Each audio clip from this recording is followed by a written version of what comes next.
Okay guys, today you're going to look at the product life cycle of clothing. So let's recap from previous lessons.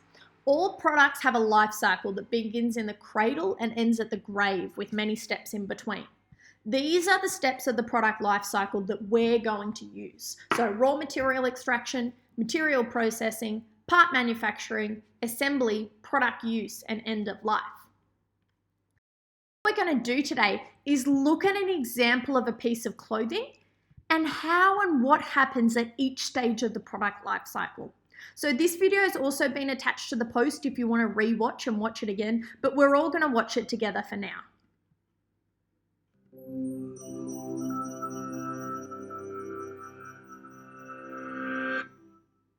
Consider the classic white t-shirt. Annually, we sell and buy 2 billion t-shirts globally, making it one of the most common garments in the world. But how and where is the average t-shirt made, and what's its environmental impact? Clothing items can vary a lot, but a typical t-shirt begins its life on a farm in America, China, or India, where cotton seeds are sown, irrigated, and grown for the fluffy bolls they produce. Self-driving machines carefully harvest these puffs. An industrial cotton gin mechanically separates the fluffy bolls from the seeds, and the cotton lint is pressed into 225-kilogram bales.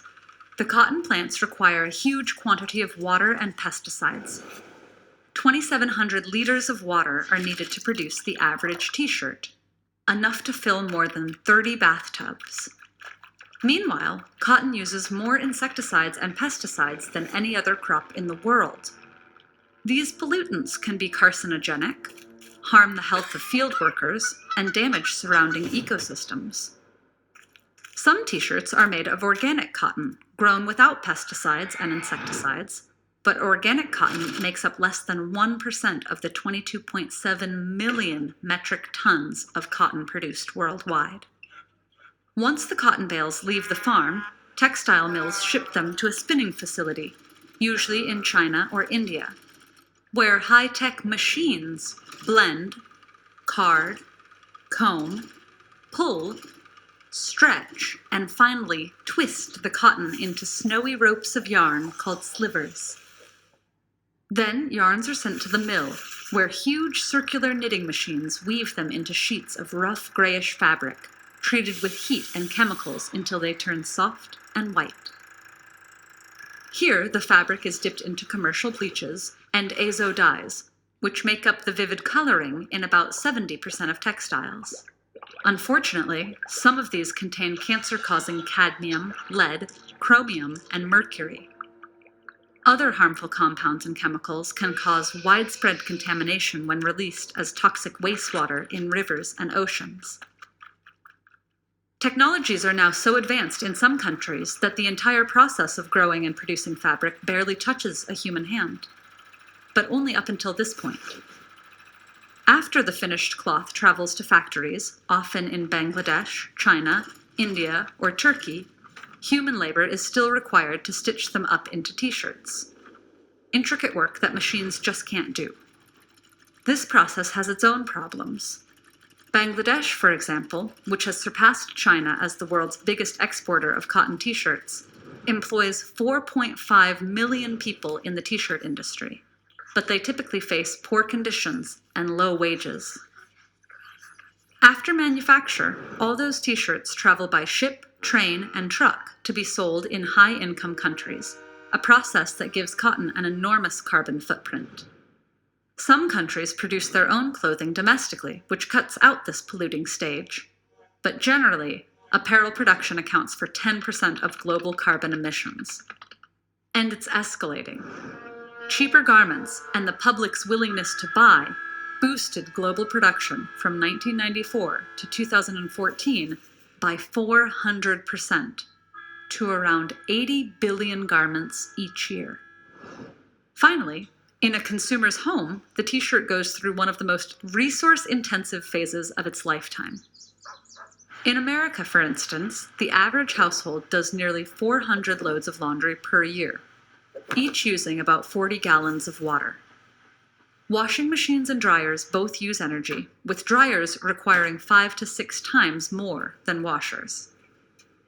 This dramatic shift in clothing consumption over the last 20 years, driven by large corporations and the trend of fast fashion, has cost the environment, the health of farmers, and driven questionable human labor practices. It's also turned fashion into the second largest polluter in the world after oil. But there are things we can do. Consider shopping secondhand. Try to look for textiles made from recycled or organic fabrics. Wash clothes less and line dry to save resources. Instead of throwing them away at the end of their life, donate, recycle, or reuse them as cleaning rags. And finally, you might ask yourself, how many t-shirts and articles of clothing will you consume over your lifetime? And what will be their combined impact on the world? So guys, if we're looking at this, let's look at the product life cycle in terms of this t-shirt. This is what you'll be doing later for another piece of clothing, so listen up real carefully. When we're looking at the raw material extraction, I'll just turn my pointer on here. When we're looking at the raw material extraction for a t-shirt, that was the cotton seeds. So that's the cotton seeds that were on a farm, and as the video told us, they were then taken by machines, harvested, separated and collected into bales. So the raw material is cotton that comes from a t-shirt. It is farmed, and we're extracting that with a machine and then putting it together in a bale. That's the extraction. Now, an interesting note that I would put there if I did the product life cycle for a t-shirt would be that it took 2,700 litres of water, and it also has to include pesticides in order to get that raw cotton material extracted from those farms. So that's a pretty interesting point of note. The second one in terms of material processing, that was when it went to the spinning facility, and then it was blended, carded, combed, pulled and stretched and twisted into ropes that we call yarns. So the material processing happens when, those bales get to the spinning facility, and all of those different processing procedures happened. In terms of the part manufacturing, that's when those yarns are then weaved together into sheets that are then bleached and dyed, and sewn into, and bleached and dyed at that stage. In terms of assembly, those bleached and dyed and, yarned, sheets of cotton are then assembled by hand. So that's when we then went on and looked that they were sewn into t-shirts by people. In terms of the product use, and then obviously at this stage here, there was also a note about the impact that has on the people involved in that process. In terms of the product use, the video makes a good point that, some of the time, those t-shirts are used time and time and time again. They're not a single-use product. But along with their use, that we also need to consider, other environmental impacts. So they said something like, the average family were doing 400 loads of washing a year. So in terms of their product use, yes, we need to consider that. But we also need to consider other implications at that stage. And then obviously the end of life. Cotton takes a while to break down, and that's something that you'd have to research outside of this video. But essentially, cotton is a degradable fabric, so it breaks down quite easily. It's a naturally sourced fabric. However, some of the pesticides and chemicals that happened in this process mean that as it breaks down, it's not so great for the environment. However, that's how I can take a simple video on the life cycle of a t-shirt and actually break it down into each of these stages. That's what you guys need to do today. So you need to do the same thing, except you'll need to do a bit of research, and you'll need to do it for a pair of jeans. Now you can present, we've just done this verbally. You'll need to present yours in a flowchart which explains each process. You could use it on Google Docs, on a slide, on a pic collage, as long as you're explaining, like we just did, what happens at each stage of this life cycle.